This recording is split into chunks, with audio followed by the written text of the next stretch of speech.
Okay, family, peace and blessings. I want to just say thank you for the continued support that you give to Dr. LadiHnH, Goddess Awakening, Four Corners, Vision Performing Arts, Beautiful Evolution Institute. Chakra classes are going to start in December. Classes are getting fuller and they're just more profound each class, and I'm loving teaching this class. So if you want more information, go to www.beinstitute. Yes, beinstitute.yolasite.com. Okay, let's go into the next topic. I'm sorry, I had to clean up before I kept going, or I wouldn't have had the energy to clean up later.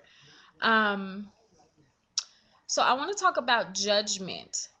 It's so interesting how the human ego works. And one of the harsh ugliness of ego is judgment. And we have a tendency that if things don't fit into our pretty little boxes, how we expect things to, how we think that things are supposed to go, people are supposed to be, situations are supposed to pan out, we have this thing called judgment towards others. Now, I'm not talking about discernment. Okay, a lot of people confuse discernment with judgment.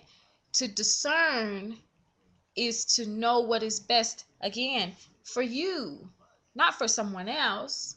Discernment is all about inner understanding. Okay, when we are judging people for what they do, who they are, who they sleep with, what they eat, what they look like, their hair color, their skin color, their eye color, their nose hair color, the way that they use the bathroom, whatever it is that we are judging people for, is almost the cause of so much pain. For those of you who, I'm going to address those people who have been judged. First, you must understand that someone who judges you, now I'm not talking about things that just are beyond, you just don't do that to other people. I'm talking about what you do yourself. If you have been judged, regardless if you were right or wrong, because that is still your divine path, regardless if you did something and you changed your mind, or you did something and wished that you didn't, it is still your path. No one else can walk in your shoes. No one else can understand the way you do. No one else can live your life for you.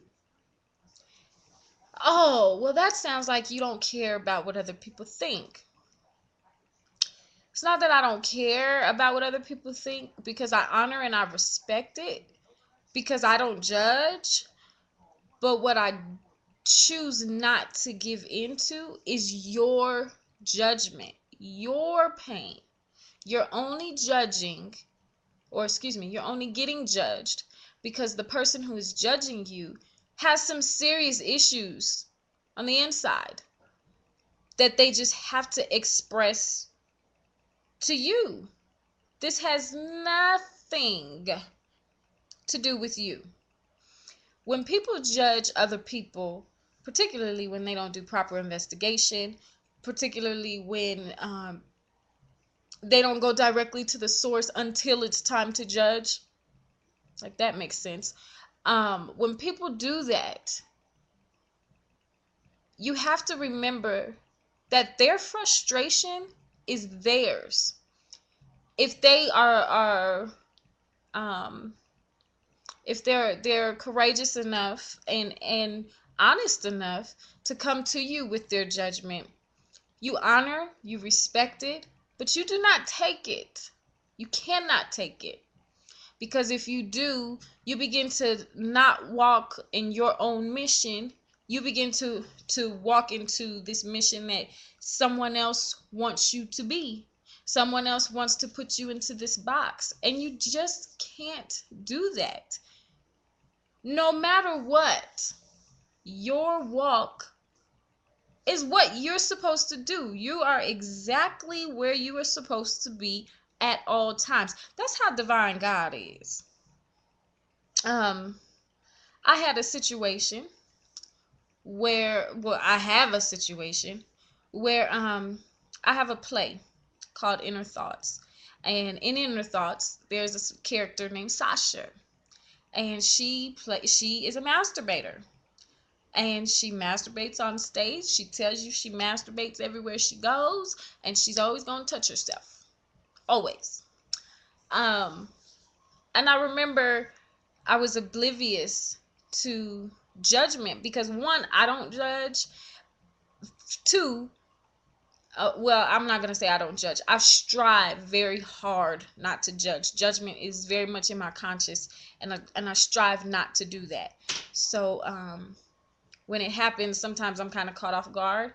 But when I first started the play, I've been doing the play for about 5 years. When I first started the play, I used to put masturbator on the flyer. And of course it grabs attention. Of course it does. I'm not an idiot. But it's what you do with the attention once you get it. Some people are blessed. Some people are blessed with the ability to get people to listen to them, to get people to pay attention to them. And I believe that the Creator gave that gift to me, and I use it for thought-provoking art. And I have no regrets, no apologies, no what's the word? I don't wake up wishing I didn't do something that was outside of any box, because there is always beautiful results. I have had women literally crying in my arms after the play, and men saying I didn't know. There's just too much healing that can happen when we're outside of the box, because a lot of times the pain that comes to us is from pain that was outside the box, people. It's the judgment that happens. Now, to the people who judge, I can't judge you. However, I can say that when I see judgment happen, when I see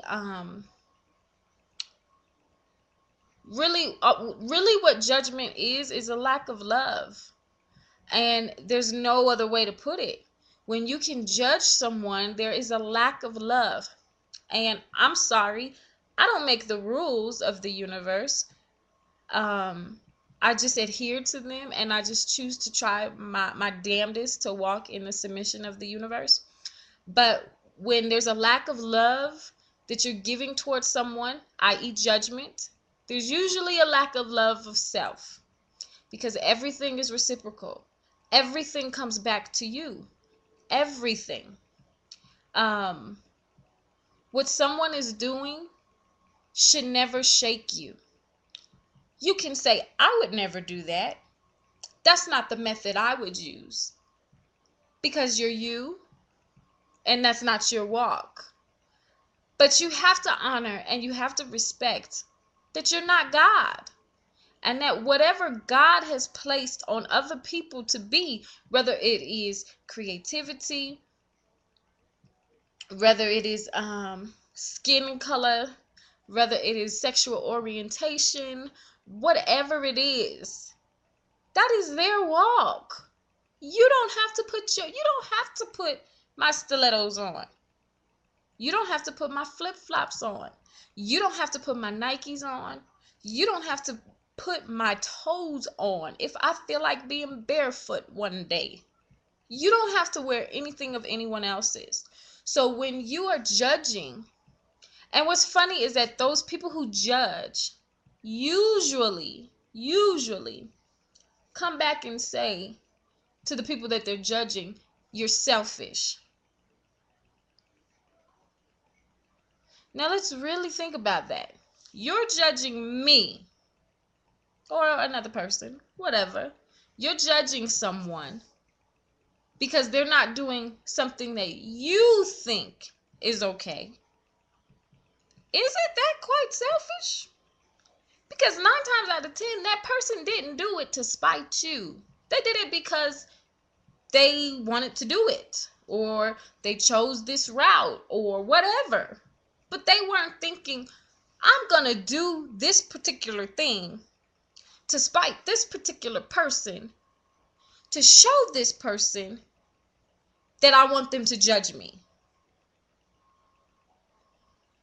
Now, if that's not selfish, I have no idea what is. And that's that ego. That's that ego. And the lack of love, compassion, understanding, commitment to healing. All of these things that are lacking when you come in and judge someone is exactly why things have to be done outside the box. Because if we fit in this cookie cutter, everybody's houses look the same, and we all have the same jobs, and we all do the same things, and we're gonna go crazy. Okay? And that's just not what everyone's walk is. Now, I'm gonna say this as an artist. As an artist who dares to go there all the time. Not because my ego, because I want attention. And this is not to be funny or anything. But when you can get attention, it doesn't stop, people. I don't get attention just on stage. I don't get attention just when I do YouTubes. I don't get attention just when I do radio shows. I get attention at the gas station, in Walgreens. Men and women. I'm not even saying on a sexual level. Men and women. Whenever your gift is placed on you, you don't get to turn it off once you decide to submit and give into it. You don't get to say, oh, today I'm going to put blinders on. This is why a lot of times I'll disappear for a week or two or do whatever I got to do, because I might be adjusting. Sometimes it is overwhelming. Sometimes it is, okay, let me just breathe. Especially before I have my balance. And now that I have a balance, it's far easier. But you really have to understand as an artist, and I'm going to say as an artist myself, no, the ability to get attention doesn't turn off. And I'm not saying that in any other way, but I'm accepting that there's a reason why I get attention. So if I get attention, let's use it for some good. Let's do something beautiful with it. Let's do something healing with it. Let's do something with no judgment in it. People, we have to get over it. You do. The days of this is very still judging in these times, and you wonder why so many things are outside of the box. It's because there is a universal call for, please stop thinking you're better than, you're more professional than, you've got more things going on than, or you're better than, your God, or your judgment even really matters, because it doesn't. People are still you protesting about homosexuality is not going to make homosexuals not be homosexuals. So stop. And just be happy with yourself. Heal yourself. Heal yourself. Everything that you want to judge, find out why you're judging it, what your fear is, what your pain is, whatever it is, why you're reflecting it on someone else, and heal yourself. Stop the judgment and just love. Don't close your door. I'm not saying discernment is different than judgment. So don't go there. Okay? That's a whole nother YouTube. That's a whole nother thing. I love y'all. Stop judging. Just love everybody. That's all we can do. That's why we're here.